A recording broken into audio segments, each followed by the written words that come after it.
Assalamualaikum warahmatullahi wabarakatuh. Nama saya Jagat Hanafi. Saya akan mempresentasikan tentang proteksi dan kontrol busbar. Tugas ini adalah untuk memenuhi tugas dari Bapak Vicky untuk ujian tengah semester. Yang pertama adalah gambaran umumnya. Busbar merupakan bagian utama dalam suatu gardu induk yang berfungsi sebagai tempat terhubungnya semua byte. Umumnya, gardu induk itu didesain dengan konfigurasi 2 busbar. Namun ada juga yang satu busbar atau single busbar. Gardu induk 1,5 PMT memiliki bagian utama yang disebut sebagai diameter yang berfungsi untuk menghubungkan 2 busbar pada sistem gardu induk 1,5 PMT tersebut. Diameter dilengkapi dengan 3 buah pemutus tenaga, diantaranya pemutus tenaga busbar A, B, dan pemutus tenaga pengapit AB. Kriteria gardu induk yang diprioritaskan di belakang busbar protection antara lain gardu induk yang merupakan outlet dari pembangkit, gardu induk IBT 500 atau 150 kV, 150 atau 70 kV, dan 275 atau 150 kV. Ketiga, gardu induk yang memiliki minimal 8 bayi penghantar atau gardu induk yang merupakan jalur tie line. Daerah kerja proteksi busbar adalah daerah di antara semua trafo arus atau kurun transformator bayi yang tersambung di busbar tersebut.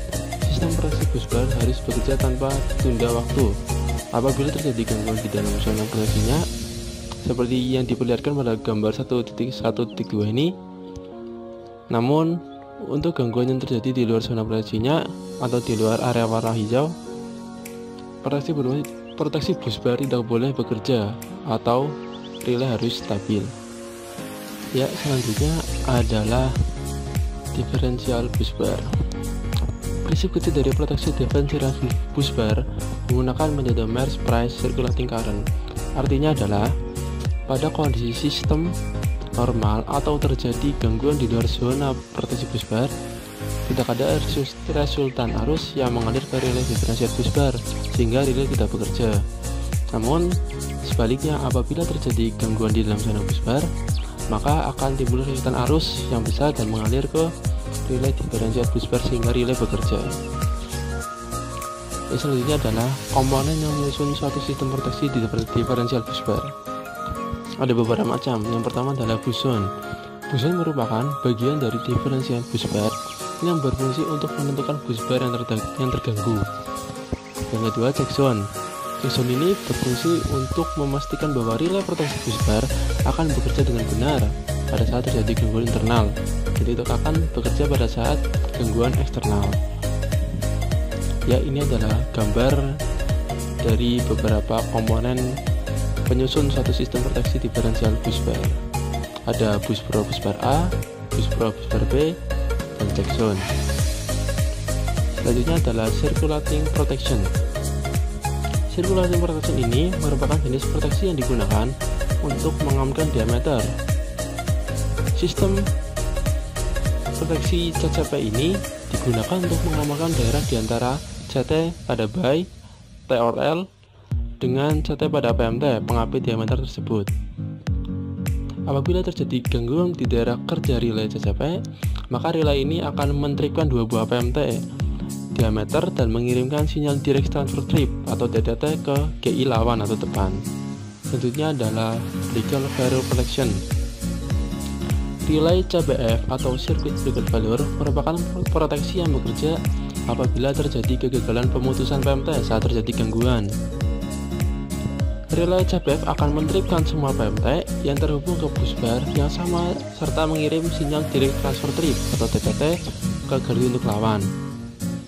Kegagalan PMT trip biasanya itu terjadi karena kesalahan wiring dari salah satu relay ke tripping coil PMT atau kegagalan PMT itu sendiri. Ada beberapa komponen yang menyusun sistem proteksi CBF. Di antaranya adalah 1. Relay arus lebih atau OCR. Yang kedua, rangkaian logika. Yang ketiga adalah rangkaian intertrip. Ya, selanjutnya adalah source protection. Relay source protection atau SZP merupakan jenis proteksi yang digunakan untuk mengamankan daerah antara CT dan PMT pada diameter saat PMT tersebut dalam kondisi terbuka atau open. Pada saat daerah PMT tertutup, maka daerah tersebut akan diamankan oleh relay TCP. Yang ini adalah gambar atau diagram dari stup A dan stup B atau stup protection. Relay stup digunakan pada sistem GI atau GTAT. 1,5 breaker yang tidak menggunakan CT lain dan membutuhkan status pemisah lain, kondisi open sebagai persyaratan untuk bekerja. Sistem proteksi stub digunakan untuk mengamankan daerah antara dua CT pada diameter hingga pemisah lain. Apabila terjadi gangguan di daerah kerja relay stub, maka relay ini akan membersihkan dua buah PMT diameter. Terus selanjutnya adalah FMEA atau Failure Mode and Effect Analysis. FMEA ini disusun dengan cara mengumpulkan setiap komponen sistem proteksi busbar dan diameter berdasarkan fungsinya. Fungsi dari FMEA ini adalah untuk mengetahui peluang kerusakan dari setiap komponen dan seperti apa jalur kerusakannya. Adapun sub-subsistem yang menyusun sistem proteksi baik busbar dan diameter diantaranya fungsi diferensial busbar, circulating current, break failure, source zone, OCR atau GPR couple, tegangan 0, frekuensi kurang, dan fungsi kontrol. Pedoman pemeliharaan yang pertama adalah in-service inspection atau inspeksi dalam keadaan beroperasi. Dalam in-service inspection ini dilakukan beberapa pemeriksaan dengan metode yaitu pengecekan dengan panca indera, visual, penciuman, pendengaran, pengecekan dengan alat ukur, termogan, termometer, atau hygrometer, dan lain-lain. Berdasarkan waktu pelaksanaannya, in-service inspection pada sistem proteksi busbar dan diameternya dibagi menjadi dua, yaitu inspeksi harian dan inspeksi bulanan. Inspeksi harian dapat dikategorikan sebagai berikut, yaitu kondisi relay proteksi diferensial busbar, kondisi relay proteksi circulating current protection, kondisi relay proteksi SZP dan CPF, kondisi relay proteksi stop, kondisi relay proteksi OCR atau GPR couple, kondisi relay trip sirkuit supervisi 1 dan supervisi 2, kondisi relay tegangan 0, dan kondisi frekuensi kurang. Yang selanjutnya adalah inspeksi bulanan. Inspeksi bulan ini dilakukan pada hari kerja dan dilakukan sekali dalam 1 bulan oleh petugas asisten supervisor GI atau GTAT. Inspeksi bulan ini meliputi kondisi umum panel proteksi yang diantaranya suhu, suara, bau, kondisi panel, lampu penerangan panel, gitar, pintu panel, door silen, lubang kabel kontrol, grounding panel, dan kabel kontrol. Kondisi panas juga diukur dengan menggunakan thermal image. Yang diukur panasnya adalah kabel kontrolnya, terminal wiring, body relay, dan ACT. Selanjutnya kondisi ampere meter, kilovoltmeter, megawatt meter, ampere meter atau megavolt ampere reactive meter, kilowatt horse meter, kWh meter in, kWh meter out, kondisi synchronous check relay, kondisi annunciator atau lamp test and horn. Selanjutnya adalah in-service measurement atau pengukuran dalam keadaan operasi. In-service measurement ini dilakukan dengan memeriksa besaran arus yang mengerjakan sistem proteksi dalam meter sebelum dan sesudah dilakukan shutdown testing dan dilakukan oleh regu pemeliharaan proteksi. Berikut adalah beberapa hal yang dilakukan guna memastikan tidaknya permasalahan terhadap dari pengamatan atau rangkaian arus dan rangkaian tegangan. Yang pertama adalah pemeriksaan besaran arus diferensial, 2. Pemeriksaan besaran tegangan diferensial, pemeriksaan besaran arus pada relay breaker failure, pada relay source zone, relay stop, OCR atau GPR couple, pemeriksaan besaran tegangan pada relay tegangan 0, pada relay frekuensi kurang, pemeriksaan besaran arus dan tegangan pada meter, pengukuran besaran sumber DC di panel proteksi busbar, pengukuran triple catur daya di panel proteksi busbar. Shutdown testing measurement atau pengujian dalam keadaan tidak bertegangan dilakukan pada saat busbar diameter atau bicouple dalam keadaan tidak bertegangan. Pengerjaan ini dilakukan setiap rutin, setiap pemeliharaan maupun pada saat investigasi ketidaknormalan. Dalam melakukan hal ini, wajib memperhatikan K3 agar tidak terjadi seperti ini. That's as far as it goes.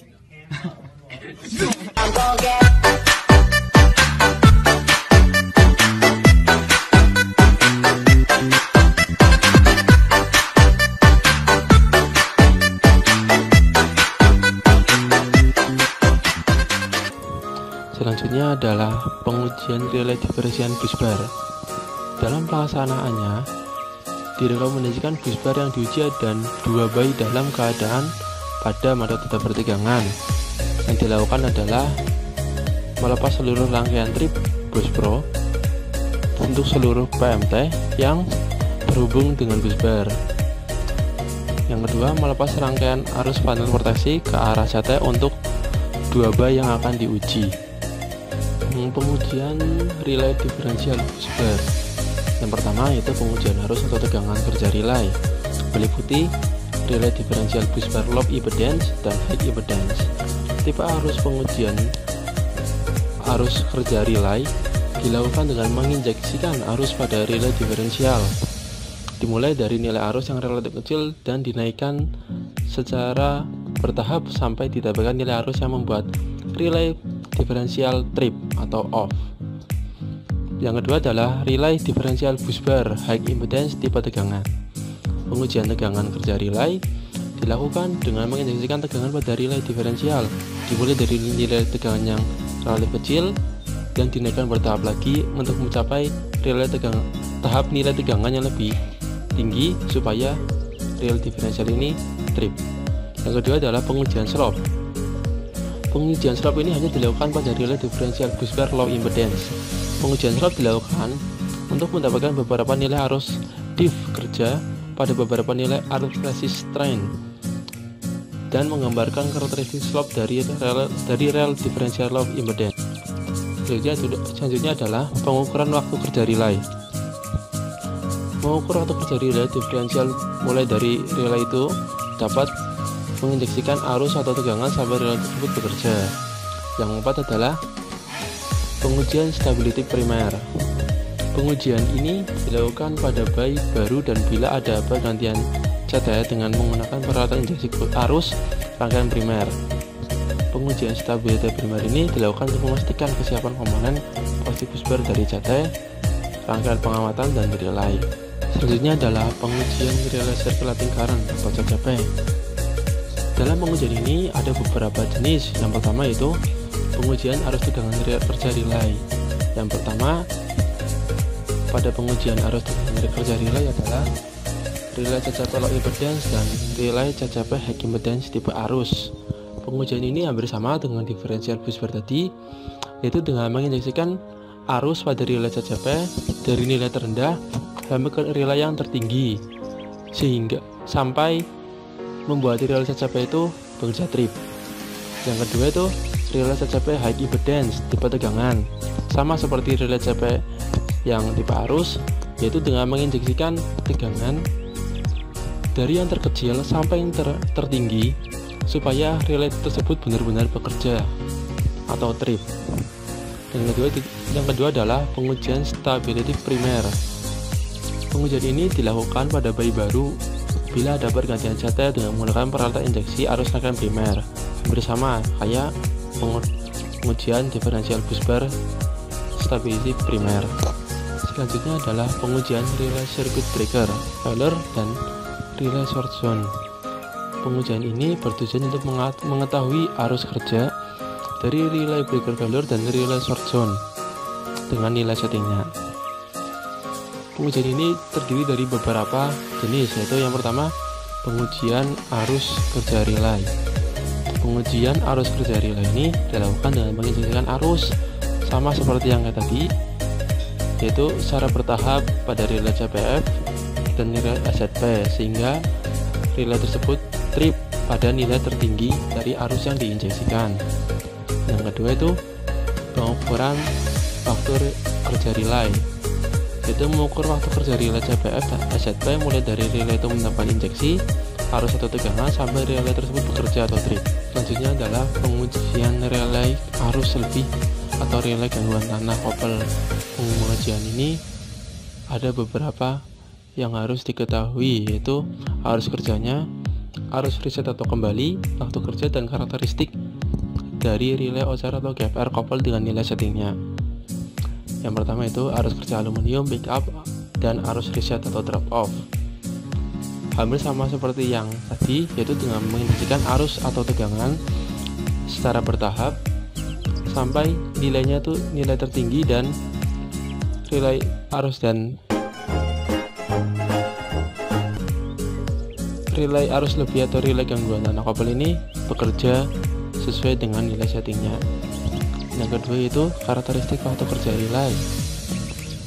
Pengujian karakteristik kerja relay dilakukan dengan menginjeksikan arus pada relay OCR atau GFR sebesar 2 kali arus set, 3 kali, dan 5 kali, serta mengukur waktu kerja relay. Selanjutnya adalah pengujian relay tegangan 0. Pengujian ini dilakukan untuk memastikan untuk kerja relay apabila semua input tegangan tidak mendapatkan supply. Caranya itu sama, yaitu dengan menginjeksikan tegangan pengukuran ke terminal masukan relay dari nilai tegangan pengenal, kemudian tegangan dihilangkan. Selanjutnya adalah pengujian relay frekuensi kurang. Pengujian relay frekuensi kurang ini dilakukan untuk memastikan kerja relay pada saat terjadi penurunan frekuensi di sistem. Kalibrasi meter ini tujuannya itu untuk memastikan kelayakan penunjukan meter berdasarkan kelasnya. Dan function check atau pengujian fungsi pada saat sistem tidak bertegangan, yaitu tujuannya untuk mengetahui fungsi-fungsi dari relay, proteksi busbar dan diameter maupun indikator pada bayi tersebut. Pada shutdown function check terdiri dari beberapa jenis. Yang pertama adalah function test relay differential busbar. Pengujian ini dilakukan untuk melihat skema tripping relay proteksi busbar berita alarm dan annunciator. Yang kedua adalah function test relay circulating current, yang tujuannya yaitu untuk menguji sistem tripping dan intertrip dari relay circulating current beserta alarm dan annunciator. Function relay breaker failure dan relay short zone, tujuannya yaitu untuk menguji skema tripping juga dari relay-relay tersebut beserta alarm dan annunciatornya. Selanjutnya, function test relay OCR atau GFR couple. Pengujian ini bertujuan untuk menguji sistem tripping dan alarm dari relay OCR atau GFR couple beserta alarm dan annunciator. Pengujian fungsi relay ini dilakukan dibagi dalam 2 tahap. Yang pertama itu secara rutin setiap 2 tahun sekali untuk relay elektromekanik atau elektrostatik, dan setiap 6 tahun sekali untuk relay numerik atau digital. Untuk menguji sistem tripping sistem setiap bayi atau PMT yang diberikan oleh relay OCR GFR. Fungsi tes relay tegangan 0 yaitu dilakukan setiap 6 tahun sekali untuk menguji sistem tripping setiap bayi atau PMT yang diberikan relay tegangan 0. Fungsi tes relay frekuensi kurang. Pengujian ini tujuannya itu untuk menguji sistem tripping dan alarm dari sistem frekuensi kurang serta alarm dan annunciatornya. Gangguan sistem atau sistem fault. Gangguan sistem adalah gangguan yang terjadi di sistem tenaga listrik pada sisi primer seperti pada generator, transformator, STT, SKTT, dan lain sebagainya.